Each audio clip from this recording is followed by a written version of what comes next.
Today we're doing some more YouTube keyword research examples. We're doing them in real time for real clients of mine. This is the most important part of the strategy. If you do this first before you film, you basically ensure that your video is going to have success, okay? That you're going to get views on it by people who will become leads in your business. So while this isn't the most exciting step, this is the step that you want to master. So I'm having you look over my shoulders.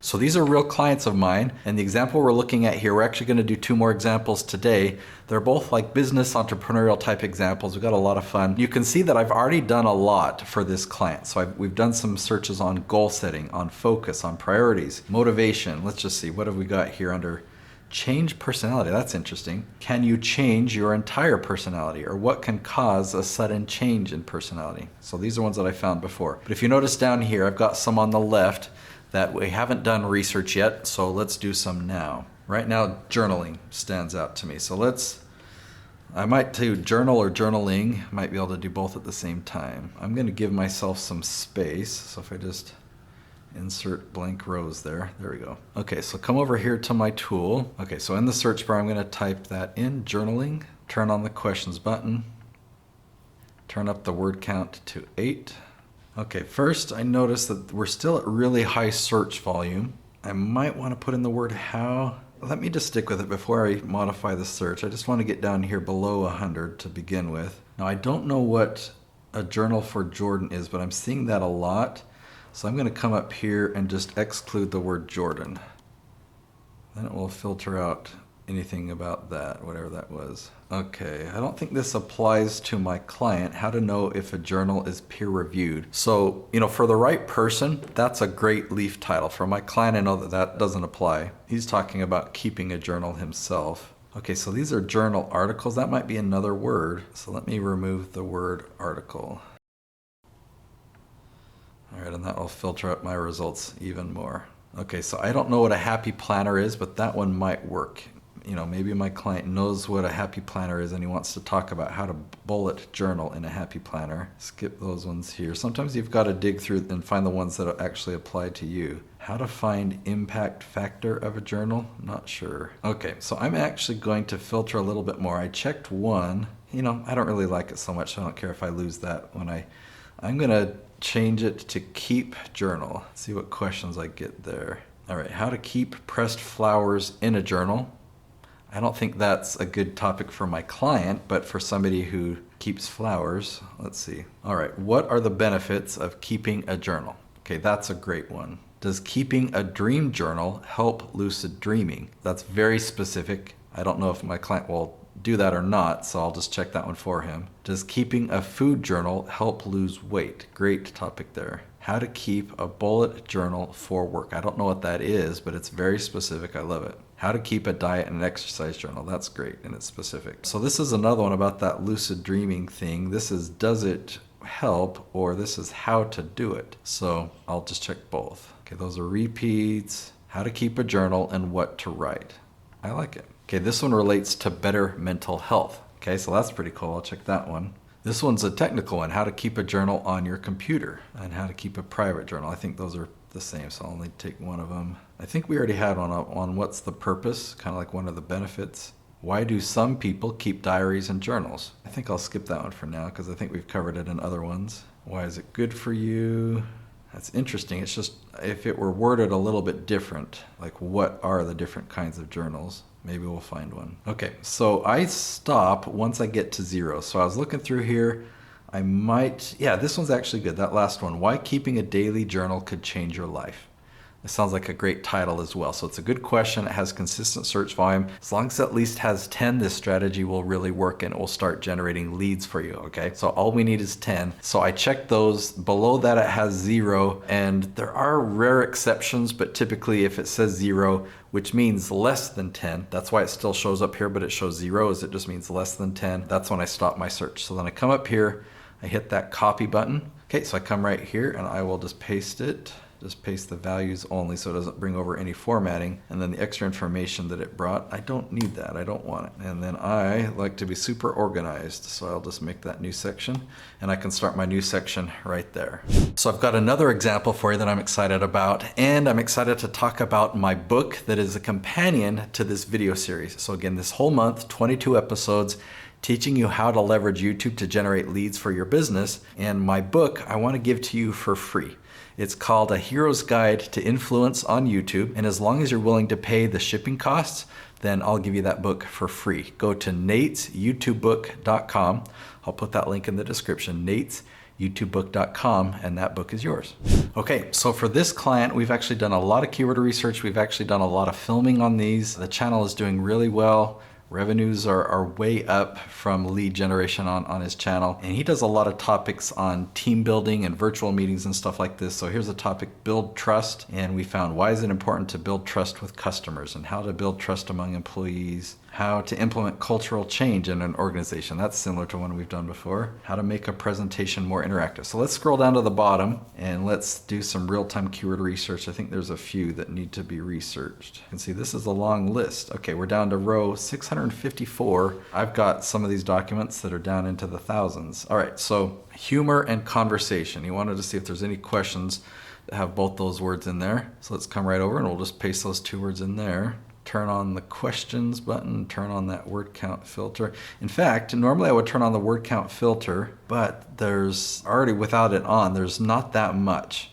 So I'm gonna take a look at these, how to be humorous in a conversation or how to create humor in conversation or how to have. Okay, for somebody brand new, I would not recommend that they go after these titles yet. In my client's case, he's got a lot of leaf titles. He's done hundreds of episodes.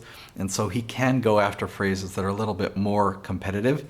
He's got a lot of videos that are on the topic of conversation. And I know that. So I'm going to check these two and I'm just gonna grab those two, even though it's only 1, 2, 3, 4, 5, 6, 7. So instead of it being 8 words, this one only has 7 and this one only has 6. How to create humor in conversation. They're specific enough that because he already has momentum, I think he'll get results with those now. He's been doing it for a while.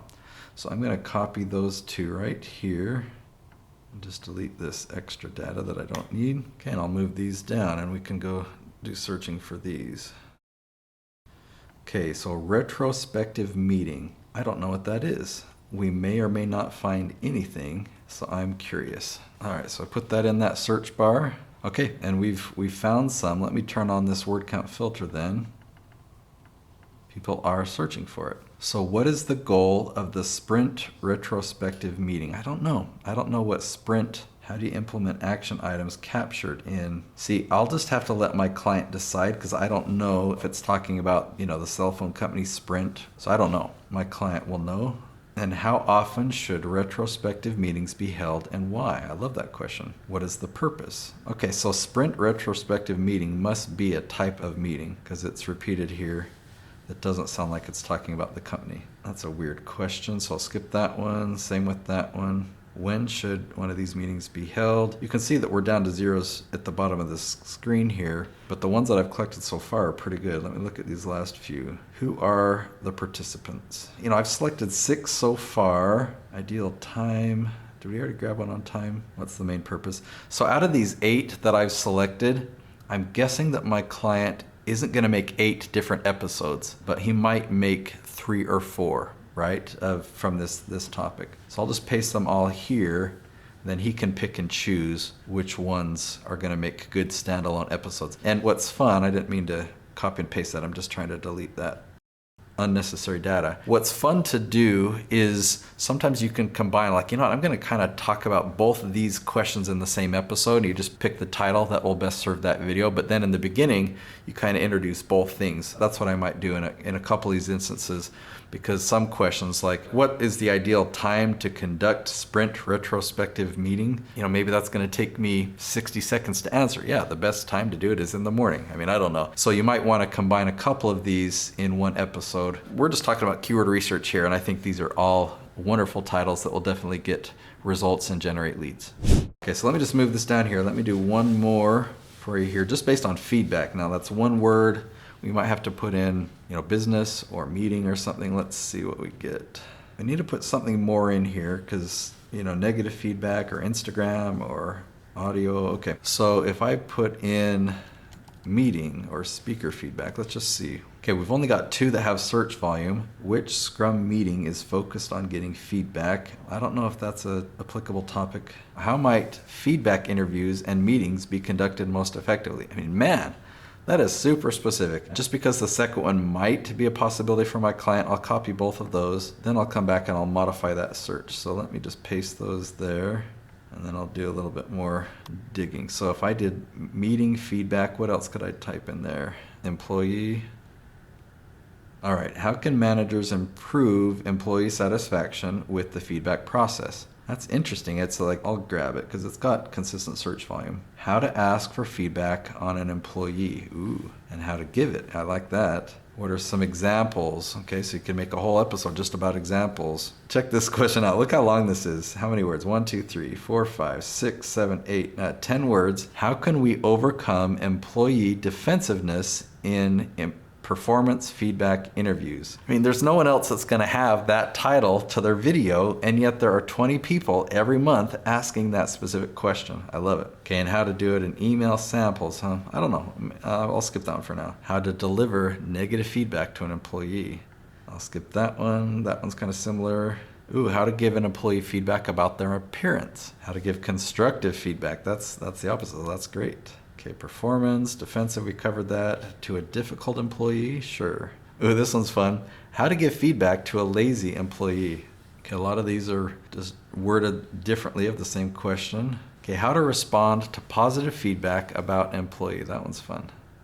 And you can see I see a 0 down here, so I'm just gonna scan through these last ones here. Okay, how to write a feedback email. Maybe there's a specific way of doing it in person and by email. What should an employee do when receiving feedback? Okay, we can make an episode on that. And that was pretty similar. So I'm gonna hit copy, and yeah, we added a lot more. So as you saw in that example, just by tweaking the search a little bit, I was able to find a lot more results. A lot of great topics there, and I could keep tweaking it some more. Okay, I've got another module tomorrow, and remember that on Saturday is my live Q&A. So right here on YouTube, a live stream, and I will answer your questions, and you can submit them now. You can go to asknate.net. Just go to asknate.net, type in your questions, and then I'll answer them in the live stream this Saturday. We'll see you there.